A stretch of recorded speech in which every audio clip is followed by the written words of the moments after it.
신분제도, 국가통치기구, 각종 점성학, 천문학, 그다음에 농업, 유목, 모든 경제 파트에 다 영향을 끼쳤고 또 종교에도 당연히 영향을 끼쳤죠. 견우와 직녀 이야기를 종교 얘기로 받은 사람 아무도 없죠. 고대에는 사람들이 이러한 천문학적 지식을 쉽게 알려주기 위해서 이야기로 만들었어요. 이 12월 25일 날 메시아가 태어난다는 그 신앙은 어디서 왔느냐? 시베리아 샤머니즘이에요. 물론 예수는 12월 25일 날 안 태어났습니다.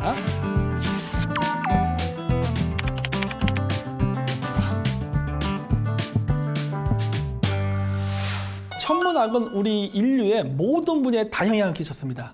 신분제도, 그 다음에 국가통치기구, 그 다음에 각종 점성학, 천문학, 그 다음에 농업, 유목, 모든 경제 파트에 다 영향을 끼쳤고 또 종교에도 당연히 영향을 끼쳤죠. 고대인들은 신의 음성을 묘사하겠다라는 생각으로 만들어진 게 종교 음악입니다. 자, 그러면 이제 음악을 만들려면 음계가 필요하거든요. 서양의 칠음계를 보면은 도레미파 솔라시 해서 칠음계입니다. 그럼 왜 칠음계라는 개념을 만들었을까예요? 1년 동안 태양이 뜨는 위치랑 깊은 관련이 있습니다. 여러분 하지 때가 가장 태양이 동쪽에 가깝게 뜹니다.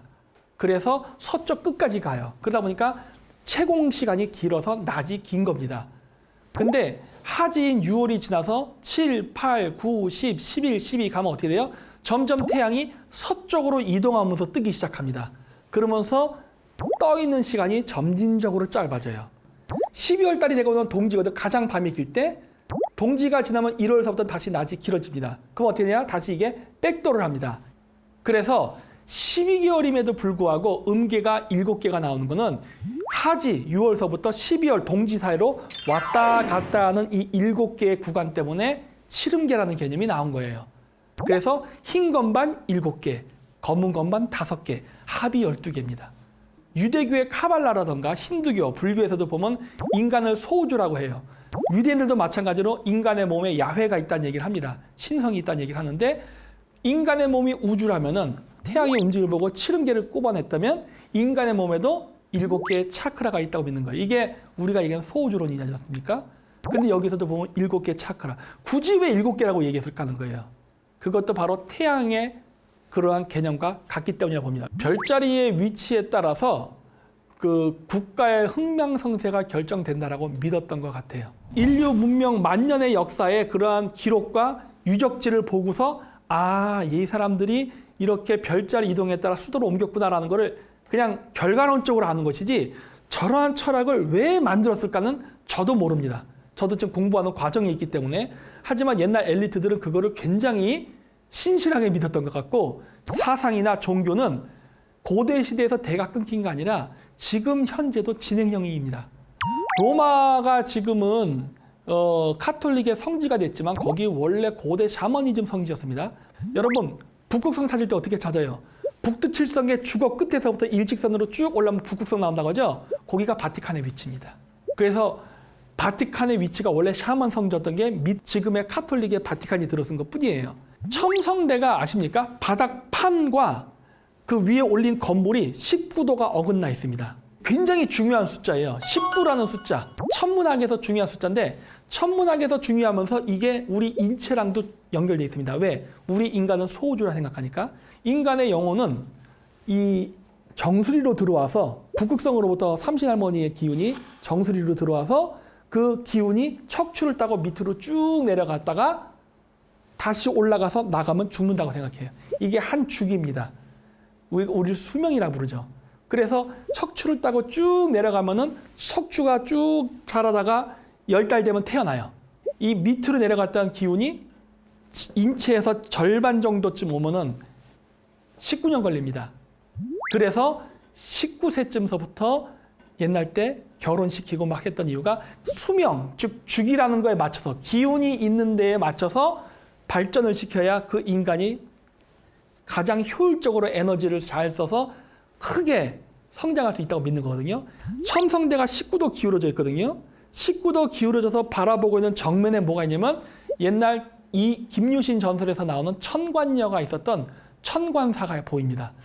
그 김유신이 자주 방문했다는 천관녀, 천관사는요 하늘천, 집관, 샤먼인데 샤먼들이 신탁을 할 때는요, 그 성교를 통해서 신탁을 하는 경우도 있었어요. 여러 방법 중에 하나입니다. 그래서 선덕이 왕은 성골의 대를 끊기지 않게 하기 위해서 첨성대를 짓고 바로 청관사가 바라보이는 삼신 할머니한테 기도를 하면서 아이를 낳기 위해서 만든 용도가 첨성대가 아닌가라고 저는 지금 추측하고 있어요.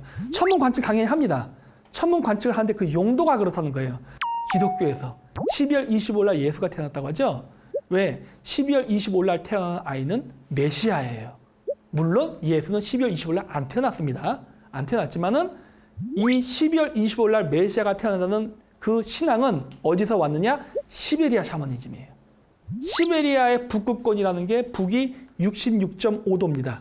그 북극권에 가면 12월 21일 날 태양이 안 뜹니다. 그래서 22, 23, 3일에서 5일 정도 태양이 안 뜨다가 한 12월 25일이다, 12월 27일이면 태양이 떠요. 태양이 안 뜨는 해. 그때부터 해서 태양이 뜨는 이 기간을 암흑기간이라고 그러고 해요. 그래서 고대인들은 그거를 새해라고 잡았어요. 이게 나중에 기독교에서 예수가 십자가에 못 박혀서 죽었다, 3일 만에 부활했다는 얘기가 나옵니다.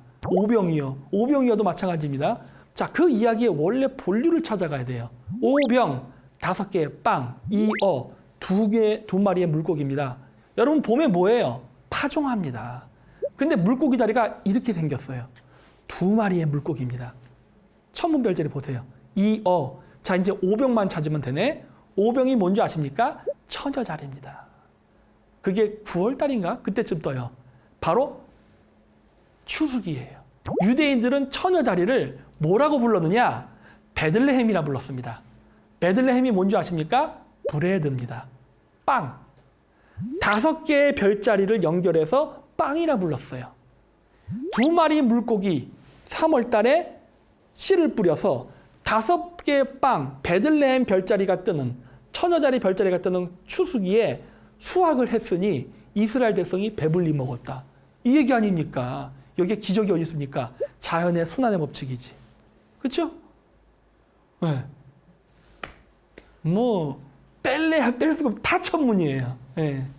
우리가 이야기하는 모든 건국신화, 그 다음에 종교적인 어떤 기적, 다 천문을 우상화한 겁니다. 천문 공부하는데 힘들었다 하시죠? 여러분, 그런 거 일반인들 시키면 하겠습니까? 못합니다. 그러다 보니까 고대에는 사람들이 이러한 천문학적 지식을 쉽게 알려주기 위해서 이야기로 만들었어요. 여러분, 견우와 직녀 이야기를 종교 이야기로 받은 사람 아무도 없죠? 견우성과 직녀성의 이야기예요. 그거 신으로 받아들이는 바보 없죠? 그걸 진짜로 종교로 믿으면 그것 때부터가 우상숭배 시대가 되고, 우상숭배가 되면 종교가 권력화되는 거예요. 전 세계 고대 종교는 고쳐될 부분이 상당히 많이 있습니다. 그래서 너무 지금 우상화된 게 많아요. 진실이 왜곡돼 있어. 우리 인간은 정말 길게 살아야 100년을 삽니다. 하지만 고대사를 배운다는 건요, 수천 년의 우리 인류의 인생을 배우는 거예요. 우리가 5,000년은 살 수는 없지만 5,000년을 살았던 사람들의 인생의 이야기는 들어서 배울 수 있습니다. 5,000년의 인간의 경험을 배울 수만 있다면 우린 그만큼 더 현명해질 거라고 믿어요. 그렇기 때문에 저는 역사를 배우는 데 있어서 자신이 어떤 실수를 하지 않기 위해서라도 역사를 배우는 건 굉장히 중요하다고 봅니다. 또 이제 인생이라는 관점에서, 철학적인 관점에서 본다면 그러한 5,000년의 인간의 흥망성쇠를 바라보다 보면요, 그 여러 가지 인간의 욕심도 많이 수그러듭니다. 인간이 무한대의 권력과 욕심을 탐하게 되면 결국 그게 자기의 인생을 조지게 되거든요. 근데 그것조차도 역사를 통해서는 배울 수 있다는 거예요.